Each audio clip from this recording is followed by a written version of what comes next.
Hey everyone, it's Daniel Graves and welcome to another episode of Tone Deaf. Today I'm going to be doing an Ask Me Anything video. Now I asked you guys to submit questions on both Patreon and Facebook and promised that no topic would be off limits. So let's dive right in. Hannah Hensley asks, if you hadn't become a musician, what alternate life or career path would you have pursued? Well, Hannah, a fun fact about me is that when Aesthetic Perfection really started going, I was actually attending Santa Monica Community College in the hopes of becoming an accountant. Yes, anybody who knows me knows that I'm actually really bad with numbers, but I told myself that this was a stable career path and it would allow me to pursue music without any hindrances.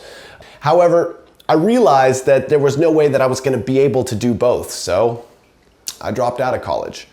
If music for some reason doesn't work out for me now, well, I guess I'll just die in the streets. Patreon supporter Sanita Bentley asks, why do you hate gin so much? Could it be because gin is fucking foul and disgusting and tastes like pine trees? Could that be it? Sammy Carter asks, internet dating, has it ruined the thrill of dating? Well, the truth is, I actually have no idea what internet dating is like. That came along after I'd met my wife. We've been together for over 13 years now, so I've never done any internet dating. Okay, I did download and install Grindr once, but I thought it's because I was going to get sandwiches. Philip Pliszkowski asks, what's the worst song you've ever written?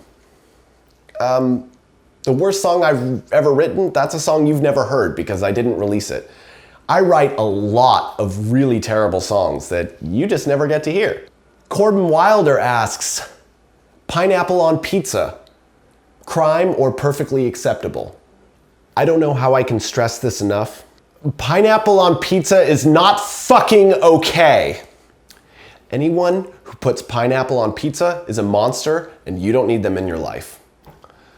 Sonia Maya asks, what lives in your fish tank? Yeah, if you watch my Instagram stories, I often film them here in my kitchen because the lighting is so good. You may notice that there's a fish tank in the background. Unfortunately, there's not really anything inside of it except for one snail. We had fish before and some shrimp and everything died, everything passed away. Except for the one snail. He's just been hanging on for years. That tank has not had a fucking fish in it for almost 2 years now.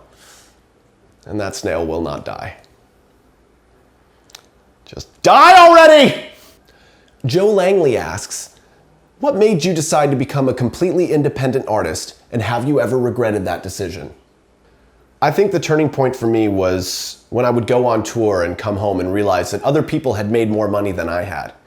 I felt like I write the music, I go on the tours, how are other people earning more money than I am? This seemed fundamentally unfair to me. It was at that point that I realized that there was something broken within the industry and I had to get out. Now, nothing against my former labels or anybody that I previously worked with. This is just the nature of the business. But I realized that their methodology, their business model, was not sustainable for me because this is all that I do. I have to make a living from this. Now, that's not to say that I'm doing this entirely alone. I'm not. I receive a lot of support from my friends, my family, and colleagues. The thing is, the difference is that we are making our own rules as we go. We are not beholden to anyone but ourselves. And while the hours may be longer, the stress may be more intense, I find the experience to be much more rewarding than it ever has been. I'm happier now with where I'm at in my career than I ever have been. And so no, I do not regret it one bit. Dwayne Jeffers asks, what is some advice you can impart to new musicians wanting to strike out on their own without a label? Well, I think now more than ever, artists have the ability to distribute and promote their work online in a way that was just not possible 10, 20 years ago. YouTube, social media, digital distributors. You have so many ways of getting your music out there to the people that want to hear it. That's not to say that there isn't a huge signal to noise ratio. It's very hard to get people's attention these days. That just means you have to step up your game even more to create better content. That means better social media, better songs, better music videos than everybody else. Natalie Goldsmith asks, how long have you been learning German? Back when I first started listening to your music, I thought you were fluent and looked up how amazing your German was. So I started learning it. Advice to those of us who are teaching ourselves the language. Well, I am in no fucking way, shape, or form fluent. German is a really, really hard language. However, some methods that really helped me were watching German language TV shows with subtitles on and reading children's books. The best thing about children's books is that they're not trying to speak in a way that's poetic. They're just trying to get the point across. So it's a great tool for learning the syntax, structure, and flow of the language without getting bogged down with too many complicated words and phrasings. Liad Yari asks, if you could either have a single at the top of the Billboard charts or hair, what would it be? The truth is, when I started losing my hair, I was in denial for a really long time. For me, it started young. I must have been 16 or 17, and I didn't really admit it to myself until I was in my early 20s. And as much as I'm kind of ashamed to admit it, I seriously considered committing suicide, which is absurd when I think about it now, and probably absurd to many of you, but we exist in a culture where beauty is everything. And I believed that there was no way that I could ever be attractive or beautiful to anybody if I didn't have my hair.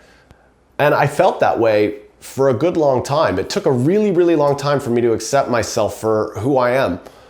And I think that's one of the most important parts about growing up, is realizing that we're all different and we're all flawed, and that's cool. And had I not lost my hair, I wouldn't have had that experience or had to go through that process of growth. And so I'm actually quite thankful that it happened to me the way that it did, because I learned a lot from it, and it's been an integral part in me becoming the man that I am today. So I will absolutely take that #1 spot on the Billboard charts over some hair. Patreon supporter Travis Shank asks, what were your industrial influences and what compelled you to sing both melodically and distorted? Well, I think my passion for more varied vocal images, as they're called, comes from Marilyn Manson, because Manson would constantly switch between screaming and falsetto and low talking, groaning, all this kind of stuff. It was always very dynamic, and I loved that about Manson. That's what I was hoping to achieve with my own music. As for the music that really influenced what I wanted to create, that was Leather Strip, Wumpscut, My Life with the Thrill Kill Cult, and Skinny Puppy. Patreon supporter Michelle Sorensen asks, if you could choose a World Cup team, who would it be? I'm American. I don't care about soccer. And I'm goth, so I don't care about sports. I do play FIFA on PlayStation though, but not because I care about soccer, only because I care about beating my German booking agent. He's really good, and he kicks my ass over and over again. So I bought the game and promised myself I would get very good so I could finally beat him. Patreon supporter Michael Wessela asks, have you ever been to or considered going to Burning Man? I've actually not been to Burning Man. It's never something that really appealed to me, but I'm always open to new experiences. So if you're inviting me, let's go. Sam Falk asks, do you collect anything? Figures, art, old music? Actually, I have a collection of ceramic cats. In fact, it's the only thing that I've ever collected. It just kind of happened on accident. When I was a kid, one of my neighbors was having a garage sale, and I went over there and they had a couple ceramic cats and I bought them. Yeah, collecting ceramic cats was a bit unusual for a goth guy in his teens, but my friends thought it was quirky and they started getting them for me. I built up quite a collection over the years, but I haven't been giving it the attention that I think it really deserves. Maybe it's time I devoted a little bit more time to my ceramic cat collection. Luca Michalek asks, can you share any pro screaming tips for newbies? Like how to scream properly without damaging your vocal cords, or at least just describe how you do it. My vocal journey, for real, started about 7 years ago. When I started this journey, I had no idea where it would lead me. I thought that I would just get somebody to tell me how the technique works and that everything would be fixed within a couple of weeks. It just doesn't work that way, though. Screaming is one of the most technically demanding things in singing, which is why so many people do it wrong and hurt themselves. Myself included, I did that wrong for years. If the question is how to become a good screamer, the answer is to go to a vocal coach. Spend years honing your craft, become a great singer, and then you can become a great screamer. Because if you can't sing, you can't scream. Whoa, whoa!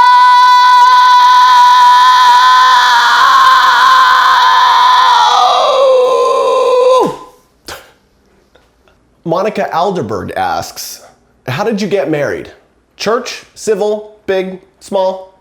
My wife and I got married about 7 years ago in Austria. The ceremony was quite small, just a few friends and family, and we had a justice of the peace marry us because we're both atheists and fuck the church. We did it on a boat in the middle of a lake, surrounded by mountains.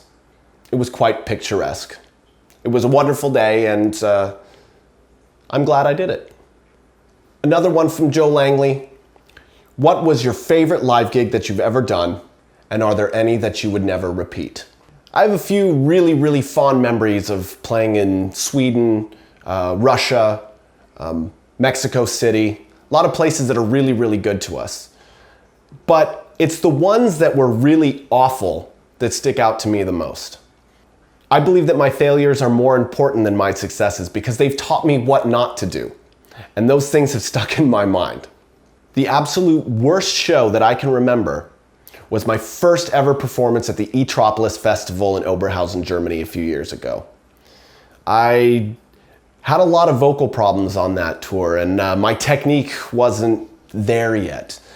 I remember walking out on stage really, really unsure of whether or not I was gonna nail it that night in front of 4,000 fucking people. And I choked.